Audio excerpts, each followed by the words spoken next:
Is Peter Pan's Neverland Nightmare going to keep you up at night, or should you just grow up? Stay tuned to find out. Thank you for coming along. Sit back and relax. Enjoy the show. Welcome back to Robert Reacts, where I react to things. Thanks for joining me. Today, I'm reacting to 2025's Peter Pan's Neverland Nightmare, an independent slasher film that did not look great. I'll be very honest. I did not have high hopes for this one, but I watched it anyway. It's one of several films in the TCU, or the Twisted Childhood universe, which is a dark reimagining of a bunch of childhood characters that are now in the public domain. And given that it's an independent slasher film, it's mostly unknown actors in this movie, although there's one actor that is actually the reason that I was even drawn to the movie. The one actor in it that I recognize is Charity Case from season 3 of RuPaul's Drag Race UK. And her run on the show was really great. And also, it seemed like the judges and maybe the other contestants didn't really appreciate her drag the way it should have been. And so finding out that she was going to be in a horror movie was really exciting for me, because her drag sort of tilts toward the more absurd, and horror is an area where that can flourish. And like I said, the trailer portrays a mishmash of crap. But it was very, very pleasantly surprising. And before I get into the spoiler-free stuff that I liked about this film, Rotten Tomatoes has it at 45% from the critics, which seems like what the critics would say about a movie like this. And then 71% from the audience, which is a little bit more like it. It's a tiny bit high. But it definitely works given how entertaining this movie was. And I will say, my one gripe with the movie is I love the story, I hate the script. The reliance on hearing Peter Pan say, "I'm going to take this child to Neverland," being the thing that's supposed to strike fear in your heart as the person in the audience, doesn't really work out. But it fits the narrative, and it fits this character's story arc, essentially, because that is an element of this character. I will say this movie reminded me a lot of the movies from the Terrifier series, in that there's a lot of gore, a lot of really disgusting kills in this movie. And the one big difference from the Terrifier movie, because these were both movies made on smaller budgets, Terrifier 2 was made on a $250,000 budget. And that's the one I'm going to focus on, because that's the one it reminded me of the most. Peter Pan's Neverland Nightmare was made on a £310,000 budget, which is the equivalent of about $410,000. So the movies had almost similar budgets, and yet what Peter Pan's Neverland Nightmare was able to accomplish in terms of making the gore look super realistic is mind-blowing. It looks so real, like I could just put my hand right through. Better than some big budget, big studio-backed horror movies that I've seen in recent months. If you're a fan of The Terrifier, but you're a little exhausted by the length of the movies and how thin, razor thin, the plot is. It's so thin and crispy, it's not just perfect for eating. It's also perfect for skipping. Whoa! You're gonna like this movie, because it makes up for the Terrifier's shortcomings while still providing the same level of disgusting kills. And one of the things that I was left wondering about this movie is whether the story of Peter Pan exists within the world of this movie, because I feel like that could have helped some of the characters stay alive. There were elements of this movie where, if you knew the story of Peter Pan, you would understand what the killer's next step was going to be. And it seemed like people didn't know who Peter Pan was. This was the Bob Smith of their world, Peter Pan. So, and I want to compliment the acting, but I have to be honest, the gore is so distracting. I don't remember the acting. I really don't. I just remember the gore. So you let me know in the comments what you thought of the acting, because I don't remember. I just remember how disgusting some of these kills are. So let me give you that spoiler warning, and let's get into it. Warning! Warning! This is your spoiler warning. You have 5 seconds to leave this video before I start ruining some very disgusting kills for you. They're very disgusting. So if you haven't seen it yet, you're going to want to tune out now because spoilers begin now. Okay. The movie opens with a young boy going to a circus and he becomes fascinated with a mime. And the mime turns out to be Peter Pan, who is the serial killer of this film. And he follows the boy home and is trying to convince him to go to Neverland with him by talking to him through the floorboards, which is sick. Like, ugh. And then the boy's mother tries to intervene, and Peter Pan starts hacking at her. She starts hacking at his face and basically leaves him disfigured. And he grabs a meat cleaver and basically finishes the job with the mom and then scalps her so that we're like, there's no way for this woman to survive. There's no future for this person. There are a lot of kills like that in this movie where it's like, it's literally beating of a dead horse. If that dead horse were a character in this movie. And again, the scalping in this film is very reminiscent of Terrifier 2, if you've seen it. There is a very famous scalping, bleach, beating. There's a lot that happens in that one scene where the girl gets scalped. And then the mother's head becomes a candy bowl. Really weird, you know that? I believe him. This is akin to that movie, but with better special effects. We fast forward 15 years and we meet the Darling family. And there's Mary, who is a single mother who is raising her children, Wendy, Michael, and John. Same character names and everything. This is what I'm talking about when I say the story of Peter Pan, the fairy tale, does not exist in this world. And so it's a regular day. We're dropping the kids off at school.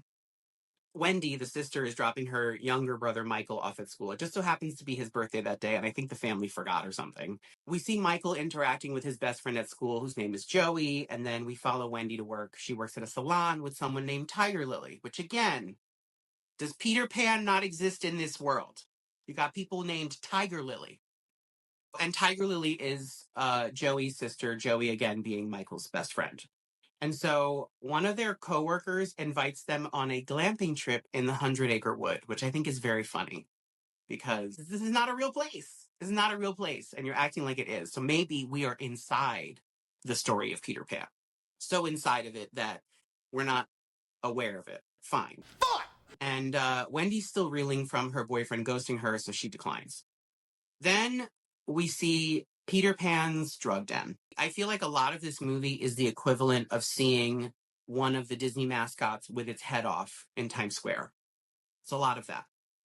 So Peter Pan has this drug den. We meet Tinkerbell, who is his sidekick, and he keeps her doped up with heroin, or pixie dust, as she calls it. Pixie dust. That's it! And then we see Peter steal a mask because he can't go abduct children with his disfigured face. He's got to put a mask on. And so he goes to a costume store and steals a mask and kills the clerk that's there. And I remember thinking all of this for like a $2 mask. Maybe I humanize the characters of these movies too much. Wendy then shows up to pick up her little brother Michael from school, and her boyfriend is there and interrupts her, and they have a whole conversation about why he's been ghosting her. And so in the middle of that, she misses Michael leaving on the bike, and he ends up riding through the woods. He hits a tripwire, and that makes it easier for Peter Pan to abduct him while he's in the woods. And then when Michael's not there, Wendy goes into the school and there's like a whole uproar about where's Michael, and she goes home and they get a phone call with circus music playing in the background, and it's Peter informing them that he's abducted Michael and that he plans to take him to Neverland. And Neverland is code for killing a child, which is wild. And so the next day we see Peter trying to abduct Michael's best friend because he sees that Michael is unhappy in Peter Pan's drug den, and it decides that he is going to go and abduct his best friend because his best friend will make him feel more comfortable in this environment. insane. So he goes looking for his best friend, and in the process, he ends up killing a busload of children. And the scene is a lot.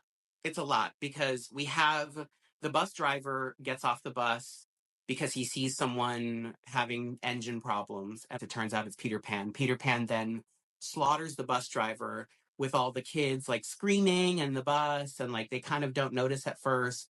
And then Peter Pan gets on the bus and it's lights out for all these kids. He wants to come to Neverland with me. Like, yikes. Takes them all to Neverland. Wow. At the same time, Wendy, Joey, and Tiger Lily go to visit the father of a victim from the past. And the father, named Steven, is really sad about his transgender daughter. There are all these photos of the child dressed as a boy. And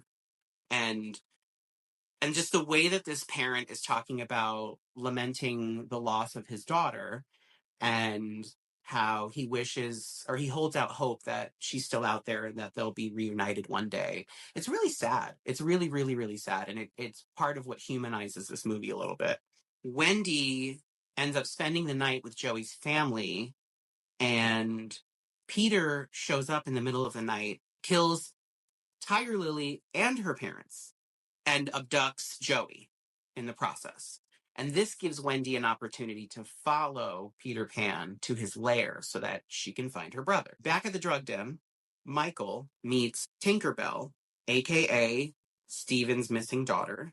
And Tinkerbell believes everything that Peter Pan is telling her, even though it's nonsense. Peter Pan has been convincing her that he's abducting these children to take them to Neverland. And I guess Tinkerbell hasn't put together, probably because of the drugs, that Neverland is just code for killing these kids. It lies to her.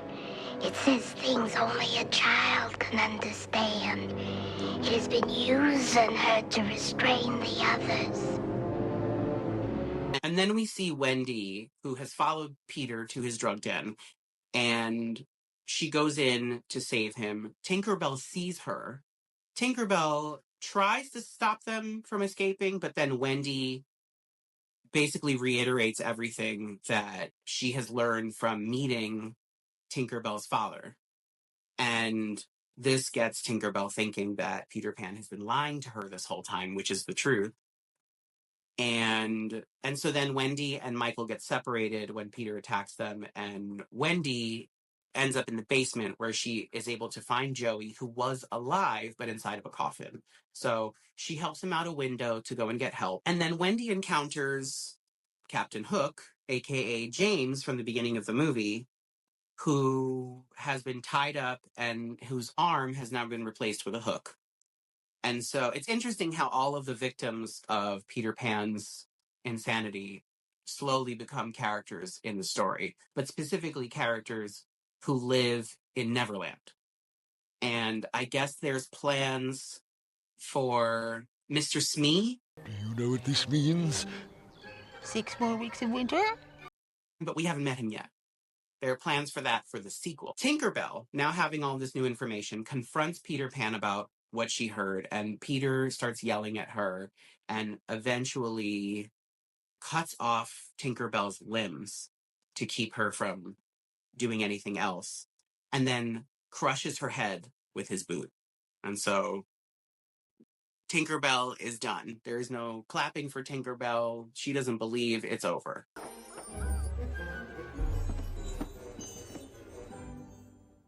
He also gets into a fight with Wendy where she loses 2 fingers, and then Michael appears and kind of saves the day, brutally beating Peter Pan. And in the middle of that, Wendy stops her brother from actually killing Peter Pan. And Captain Hook appears from the basement and basically drags Peter Pan down into the basement with his hook. And we're left to assume that Captain Hook takes care of the job. We fast forward a year later, and Michael is celebrating another birthday. And Wendy's there, John's there, Mary's there, like they're all happy. And Wendy gets a phone call, and it's a phone call with that same circus music from when Michael was abducted earlier in the movie. And so this is the implication that there will be a sequel because Peter Pan is very much alive. And that's Peter Pan's Neverland Nightmare. I think I said this earlier. I have seen worse, and this sounds bad. This movie deserves better than what I'm about to say. But I have seen horror movies with gigantic movie studios behind them, with gigantic budgets, and they were far worse than this movie. This is a pleasant surprise that is going to entertain all kinds of fans of horror, especially if you were someone who was intrigued by the Terrifier series, but you were tired of the length of the movies. Those movies are long, and for no reason, really, if we're being honest. Like, no shade to Damien Leone, but like, can you give us a cute hour and a half for the fourth one? Like, come on.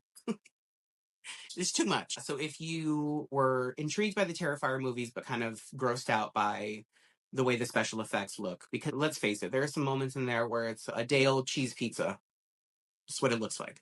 This movie's for you. And I'll be honest, I was completely disinterested because of all of the Winnie the Pooh movies. It just looked weird and odd. But after seeing this one, I kind of want to go back and watch. Although, we'll see if that happens. So my final thoughts is that I would give Peter Pan's Neverland Nightmare 6 crocodiles out of 10. And let me know what you thought of Peter Pan's Neverland Nightmare. Did you enjoy it as much as I did? Were you as pleasantly surprised? I think you will be. So like, comment, share, and subscribe. And I'll see you next week. Bye.